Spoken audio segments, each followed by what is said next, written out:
Hello, everyone, and thank you for viewing this. I am Evelyn Del Rosario, and I am going to be talking about the Constitution, but specifically the Fourth Amendment. So we're going to learn about the amendment, and we're going to decipher its meaning and know its significance to your lives. So first, obviously, we have to look at the amendment itself. It's a short amendment. What does it say? The right of the people to be secure in their persons, houses, papers, and effects against unreasonable searches and seizures shall not be violated, and no warrant shall issue, but upon probable cause, supported by oath or affirmation, and particularly describing the place to be searched and the persons or things to be seized. Beautiful, isn't it? But what does it mean?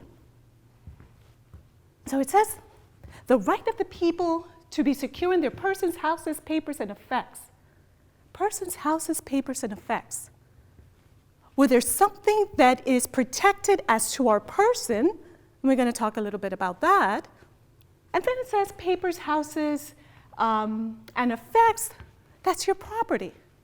So what we're going to learn is how the Fourth Amendment protects your person and your property. So let's break that down even further. You're protected against unreasonable searches and seizures. Essentially, what makes a search or a seizure unreasonable?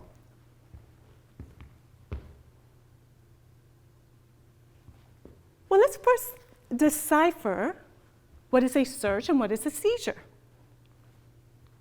A search is an intrusion of some kind, isn't it? If I search for something, I have to go in it. I have to intrude upon it. So the Fourth Amendment is protecting that type of intrusion. You see a search. A seizure is a taking. So the Fourth Amendment is saying there are some takings as to your person and your property that is protected, and the government cannot intrude upon it, right? But then we look and see that it includes the word unreasonable, because you see it's only when a search and a seizure is unreasonable that the Fourth Amendment attaches. So the question becomes, what makes a search and a seizure unreasonable? I'm an officer. I'm walking down the street. I see someone smoking crack. It's pretty bad, right? Can I, as the officer, search that person, seize the contraband? Or does the Fourth Amendment protect the individual? Well, would it make sense to protect someone under those circumstances? See, because if it doesn't make sense, it's usually deemed not reasonable. When I'm teaching in class, I usually ask my students this: does it feel right? And it's for the same reasons. If it doesn't feel right to you, it did not feel right to the framers of the Constitution, and it did not feel right to the Supreme Court justices, who we'll see in a moment have really given life to these meanings in the amendment itself. So under those conditions, I'm the officer, I see someone with contraband out in the open. Can I seize it? And the answer is yes. See, the Fourth Amendment only protects when a person has an expectation of privacy that we as a society deem to be reasonable, to make sense. Because it doesn't make sense to us, then it didn't make sense to the framers, and it's not protected under the Constitution. Think about it this way. This time, again, I am the officer, but my suspect is at home, in their bedroom. Can I, as the officer, go into their home to search their home to seize their contraband? At that point, would it feel right Or can we as a society agree that our home is private? Because if the answer is yes, then the Fourth Amendment applies. The Fourth Amendment protects that which we as a society have deemed to be private. It protects a reasonable expectation of privacy. If that expectation of privacy is not reasonable, you're walking down the street, I see the crack, then the Fourth Amendment does not apply. But if that violation applies to something that we as a society deem to be private, me as the officer going into your home, then the Fourth Amendment protects. The Fourth Amendment protects unreasonable searches and seizures. Let's talk a little more about that seizure. Because we have already learned that the Fourth Amendment applies not only to our stuff, but it also applies to our person. So your things can be seized, but also your person can be seized. Your liberty can be seized. Your ability to walk away from the police can be seized. When it comes to the person, our individual right to walk away, essentially, that seizure takes one of two forms. It is either a stop or an arrest. Let's talk about that. What is a stop? Because it's nowhere, the phrase stop, or the word stop, is nowhere in the Fourth Amendment. But the Supreme Court has created this standard by which the police can infringe on your liberty to walk away. Nowhere in the Constitution, nowhere in the amendment, but created in 1967, Terry v. Ohio. And this is Terry. I like to have pictures of these people who really changed the way that law enforcement is conducted. See, Terry and a buddy were walking in front of a department store.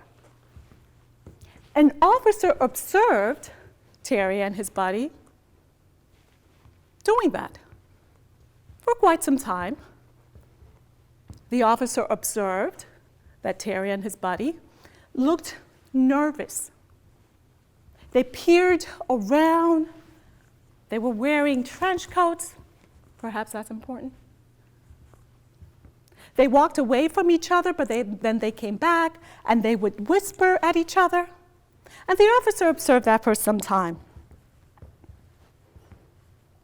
The officer proceeded to stop Terry, ask him some questions. Then the officer patted him down, and the officer found a weapon. And Terry challenged the use of that weapon in court against him. Essentially, the argument was that the officer violated Terry's rights by going into his pocket when the Fourth Amendment protects our privacy. The argument essentially was, my pockets are private, the officer did not have a right to be there. But the court disagreed. The court disagreed.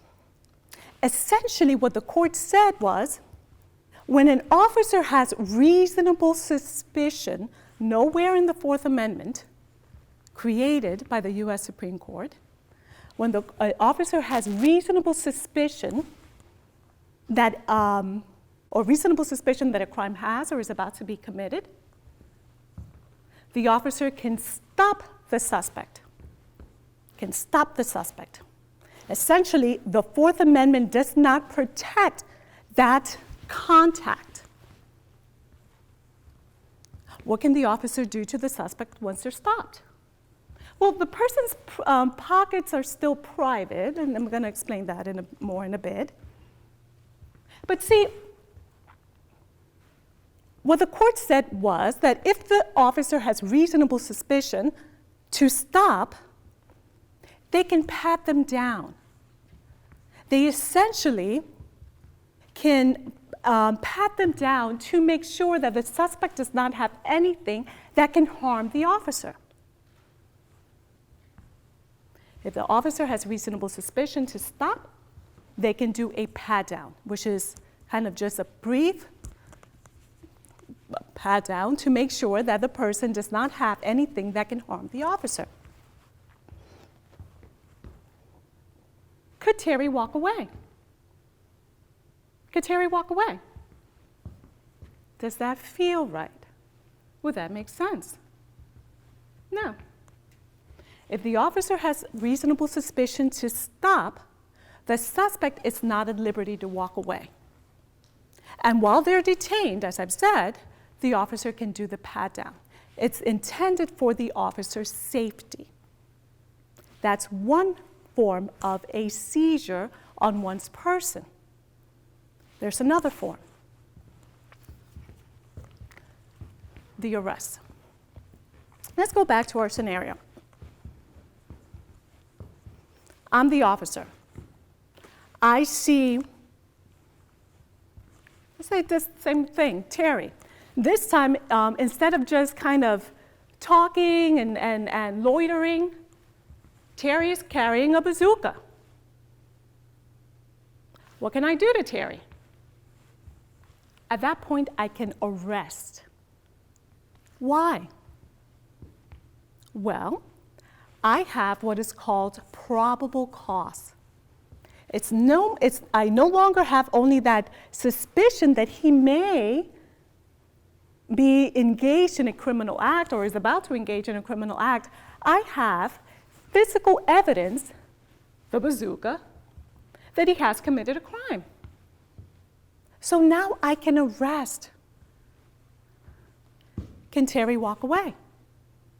Well, no. If he couldn't walk away when he was merely stopped, he definitely cannot walk away now that he's under arrest. An arrest is a prolonged detention where the suspect is not at liberty to walk away. Why does this matter? A stop, an arrest, regardless, the suspect cannot walk away. Why does it matter? This is why it matters. When a person is arrested, their rights plummet.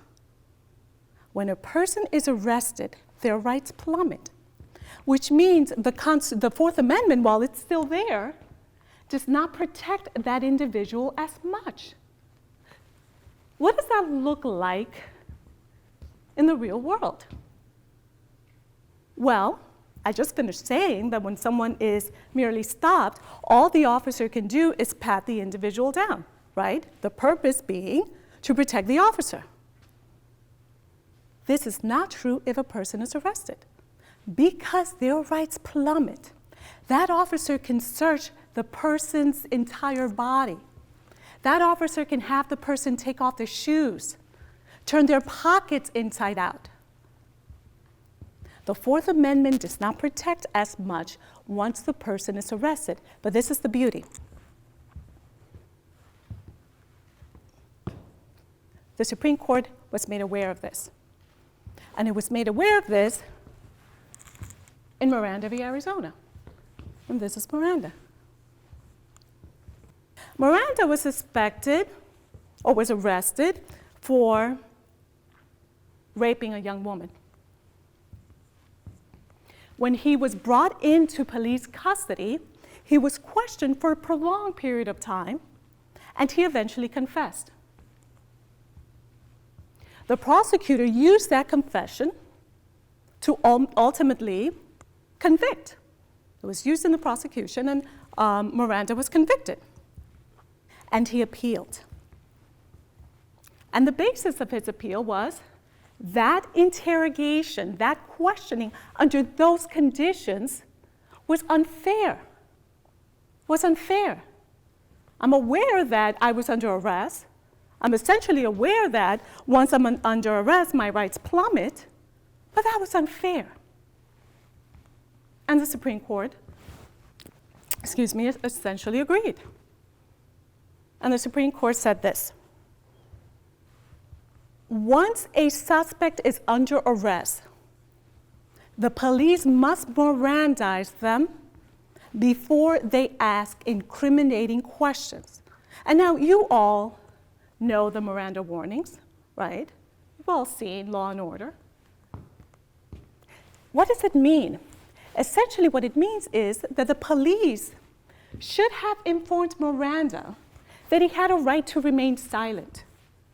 They should have informed him that if he chose to speak, that which is said could have been used against him in court.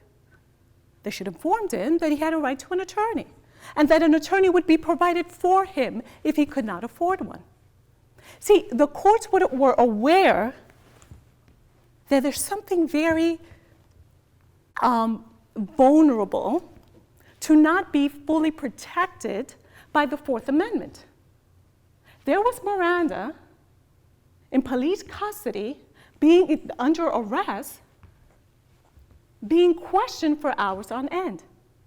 So the court said, because the person's constitutional rights are limited, specifically Fourth Amendment rights are limited, the police must inform the suspects that they have certain rights.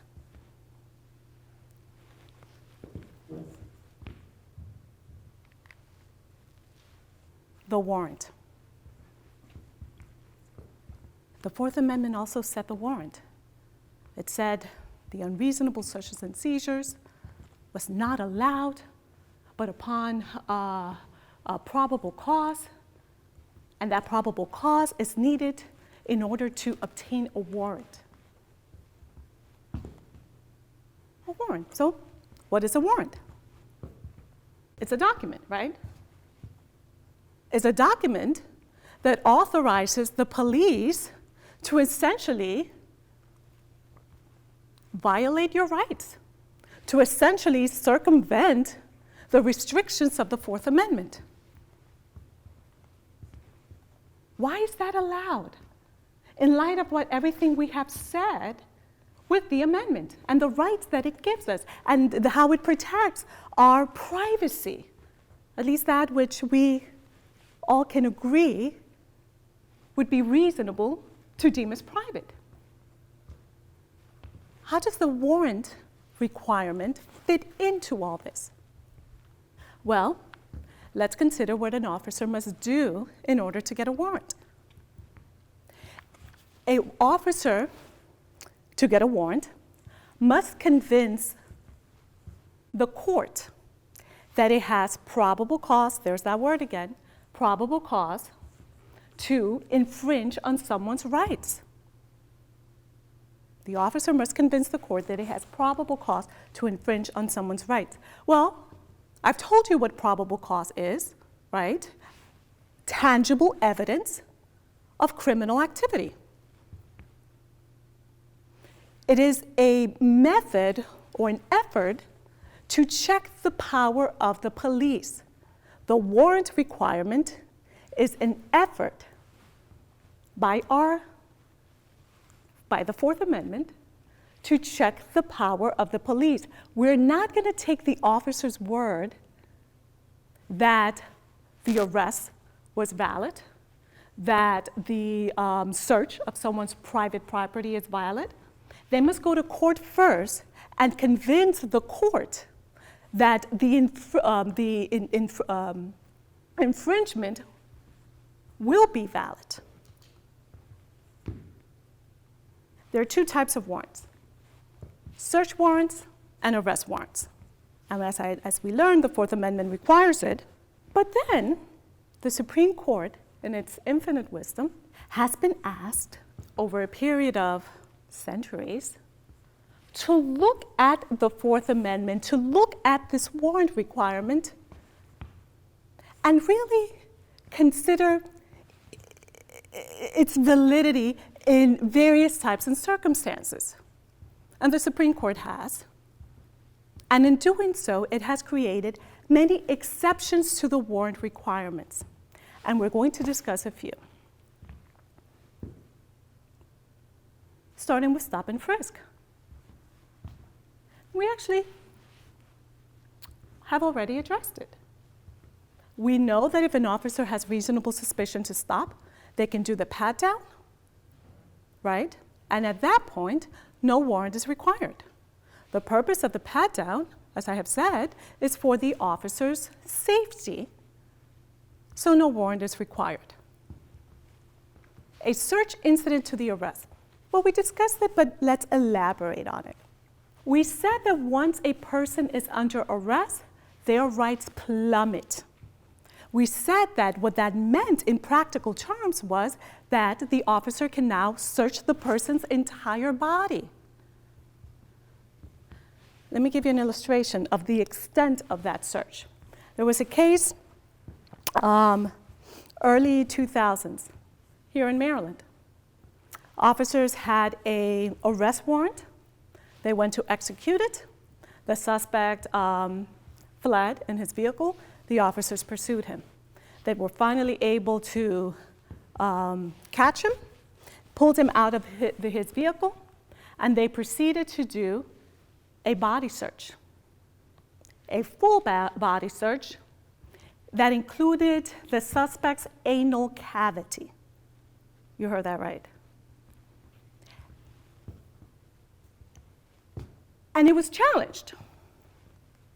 And our highest court, the Court of Appeals, looked at it and said, you know, that was a bit much. But it was not the search. Had it been done in the relative privacy of central booking, no problem. It was the location that was the problem. It was the location. The court essentially said, you know what, we're civilized. That kind of infringes on our sensibilities, or our sense of, you know, being civilized. But again, had it been done in any other location, in any other somewhat private location, that search would not have been a problem. See, when an officer arrests someone, their rights plummet, they can search their entire body incident to the arrest. Not only can they search the body, they can search the wingspan. So what is the wingspan? I'm here. I'm arrested here. Can the officer search the podium? Search a few steps ahead of me, behind me? The truth is, if I'm arrested in this room, this entire room is within my wingspan. Why? Wingspan is anything within lunging distance. I'm here, I can lunge over here. Throwing distance, I can throw something back. And reaching distance. So if an officer has probable cause to make the arrest, they can search not only the person, but anything within that person's surrounding, and no warrant is needed. Plain view. If an officer has plain view or sees something in plain view, they can search it, they can seize it without a warrant. What does that mean? I'm an officer. I'm walking down the street and I see a suspect sitting on a park bench, minding their own business, with a crack. Remember the crack? Let's go back to that. Can I seize the crack? Can I arrest the suspect? Well, we've already known, then the answer is yes. We already know that the Fourth Amendment only protects against unreasonable searches and seizures. We already know that a search or a seizure is unreasonable if it violates a person's expectation of privacy. And that expectation of privacy is not a personal one. It's a societal one. See, the suspect sitting on the park bench can argue, you know, I don't want anyone looking at me. I want to smoke my drug in relative privacy. Don't look at me. Is the officer not allowed to look at that person Well, the answer is no. And the reason is because that doesn't make sense, right? And if it doesn't feel right, it's not legal. It's not protected. So plain view. Do note, plain view is not restricted to that which the which the officer can see. Plain view really applies to all the senses. What do I mean? I'm the officer. I stop a vehicle for whatever valid reason. When the person rolls down their window, a mushroom cloud of intoxicants float out. Can I make the arrest? At that point, plain view applies. It's not only that which can be seen, it's also that which the officer can smell. It's also that which the officer can hear. Think about it. If I'm the officer and I'm in this room, and I hear in the adjoining room someone say, "Help, help!" would it make sense to require me to get a warrant to go to the other room? If it doesn't make sense, it's usually not protected. Plain view, under those circumstances, would apply. Consent. If you, as civilians, give an officer consent to search you or your things, to take you into custody, or to take your things, well, there is no violation. No warrant is required. And I think that just kind of makes sense. If the officer does nothing wrong, but you consent to an infringement, then there's no violation. You can always essentially waive your constitutional rights, including your Fourth Amendment rights. Hot pursuit and emergency circumstances. When an officer is in hot pursuit of a suspect, they can chase that person anywhere that person goes into, including the suspect's private home or any residential property. See, in my class, I like to cite this case from mid-90s, Baltimore City, hot summer day.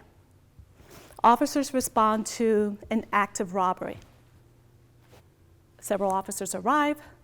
The suspected robbers, thieves, disperse and start running.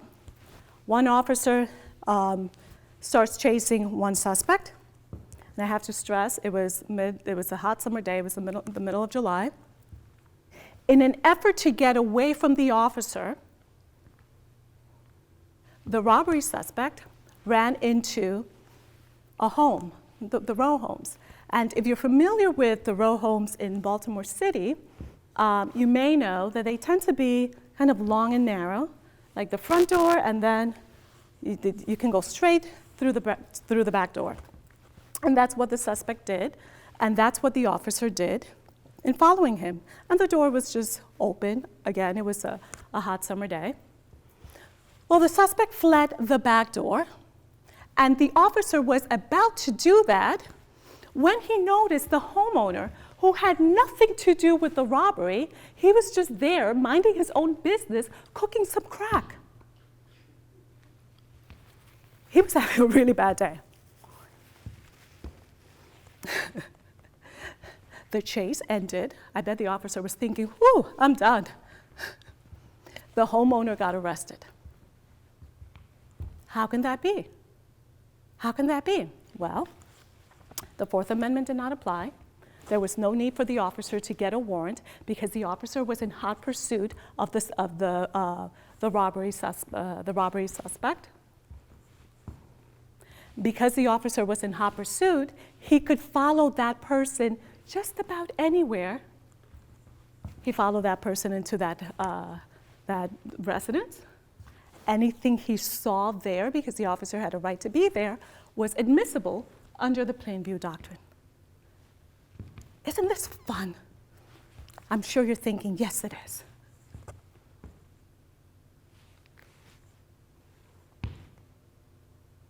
So what does this all mean? What is the point? We know the Fourth Amendment, and hopefully you now have an appreciation of how wonderful and complex it can be.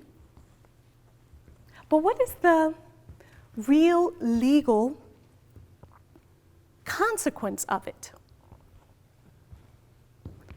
See, that was the issue presented to the court, the Supreme Court, in 1961 in Mapp v. Ohio. And that's Mapp. Officers entered her home without a warrant. They were looking for an alleged fugitive. They suspected that the individual was in Mapp's house. They forced their way into her house. She knew her rights. She asked, "Do you have a warrant?" They showed her some random paper, not a warrant. She snatched it from them, put it on her blouse. That's how she later found out they didn't have a warrant. But regardless, once they were there, they found contraband. They found pornography. At that time, in Ohio, that was illegal. And she was convicted on it. And she appealed, and the appeal made it to the Supreme Court. And the issue was not the legality of the possession of pornography. That was not the issue. The issue was, should the courts, should the government essentially, be allowed to use evidence that was seized in violation of an individual's constitutional rights, Fourth Amendment rights? And the Supreme Court said no. The Supreme Court said, once evidence is tainted, once evidence is obtained in a manner that it's not lawful, it's like the fruit of a poisonous tree. Yuck. Can't touch it. You can't touch it. Why is that significant? It is significant because it gives teeth, meaning, to the protections that the Constitution gives us under the Fourth Amendment. See, without the exclusionary rule, there would be no consequence to a violation of your rights. The exclusionary rule says, if an officer violates your rights in obtaining evidence against you, that evidence cannot be used against you in court. Why? Well, I just said it. There would be no point to having the Fourth Amendment, or most of the constitutional amendments, certainly the first 10, if there was no consequence for a violation of your rights. Think about it. If you're an officer and you knock down someone's door, force your way into someone's property, someone's home, so there's no question as to privacy, you force your way in without a warrant and you get all this wonderful evidence, but in court, all that evidence is thrown out, and the person, that homeowner, walks, well, how do you feel? Would you do it again? The purpose of the Fourth Amendment is to prevent police misconduct. The purpose of the Fourth Amendment is to prevent police misconduct. Well, that was the Supreme Court's decision, 1961. It then, as the Supreme Court tends to do, it then created exceptions to the exclusionary rule. Exceptions meaning situations where the exclusionary rule would not apply. For the sake of time, we're just going to discuss a few, starting with independent source. I'm going to be the thief this time. I break into my neighbor's home. Heck, I suspect my neighbor is up to shady business. So I break into my neighbor's home. While in the home, I find, let's stick with the crack. I find this large amount of contraband. I'm horrified. I take the crack and I march right over to the police. And I look what I found at my neighbor's house. For the sake of argument, assume the police believe me wholeheartedly. There's no question that it came, just for the sake of argument, there's no question that it came from my neighbor's house. Can the crack be used against my neighbor? Can the contraband be used against my neighbor? Or would the exclusionary rule apply? Well, I just said the Supreme Court created exceptions, and one of those is an independent source. Because I, private citizen, was the one who violated my neighbor's rights by entering her home unlawfully. The police will not, the police, the courts, the criminal justice system essentially will not be punished for my misdeeds.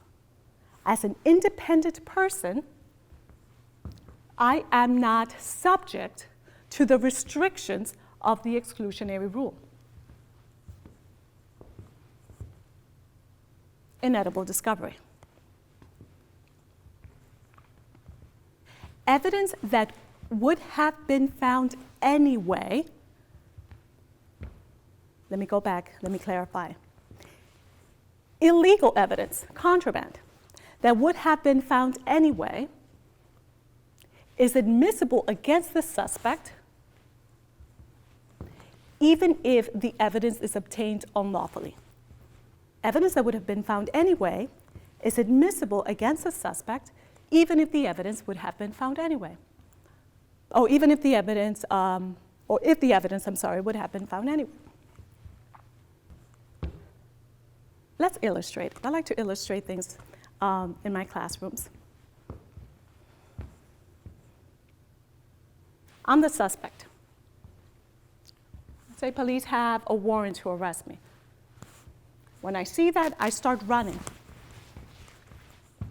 Police catch me. But before they catch me, I throw something away, just a few feet away from me in some bushes. They apprehend me, they arrest me. They don't Mirandize me. The first thing they do, the first question they ask is, "We know you have a gun, where's the gun?" I point to the bushes. That's where I threw my gun. Can the gun be used against me in court? Or can I argue that because the police violated my rights in not Mirandizing me once I was in their custody before asking incriminating questions, because they didn't do that, can I make the argument that that gun should not be admissible against me? The Supreme Court said no. The Supreme Court said that under those circumstances, that gun would have been found anyway. Inedible discovery. And hopefully you know enough to know why. Now, police arrest me here. We know that once a person is under arrest, their rights plummet. They could search my person, they can search my wingspan. The gun was within my wingspan. They would have found the gun anyway. So although my rights were violated, although the evidence was obtained essentially in violation of my Fourth Amendment rights, because it would have been found anyway, it's admissible. Inedible discovery. Good faith error. If the police make an honest mistake in obtaining evidence, if they make an honest mistake, that mistake will not be held against them. If the police make an honest mistake in obtaining evidence, that mistake will not be held against them. I'm part of the SWAT team. special weapons and tactics. I was not the one that requested a warrant, but I'm the one executing the warrant. I look at the document, and the address is 123 Main Street. My team and I go to the property and say, we knock and announce. They don't open the door quick enough, we force our way in. Inside, we find drugs. But it turned out we were at the wrong address. We were at the wrong address. See, sometimes the officers that execute the warrants are not the ones that investigated and requested the warrant. It's usually SWAT is used in special circumstances, so they would not necessarily do the investigation, but they're executing the warrant. But essentially, there was a clerical error. The address was incorrect. But I went into that address, honest mistake, and I found contraband at that address. Can that contraband be used against those homeowners? And the answer is yes. Why? Good faith error. But why? Why? Well, think back to the purpose of the exclusionary rule. I said the purpose of the exclusionary rule is to prevent police misconduct. Did the police do anything wrong when they went into the wrong house? If the answer is no, if it was in fact an honest mistake, there is no violation. So I hope you get an appreciation of the Fourth Amendment and its meaning and its significance in protecting your rights. And also an appreciation in how the amendment, those few short lines, have been given so much more meaning by the courts in interpreting the language. So thank you so much. I hope you enjoyed this presentation. And thank you for joining us.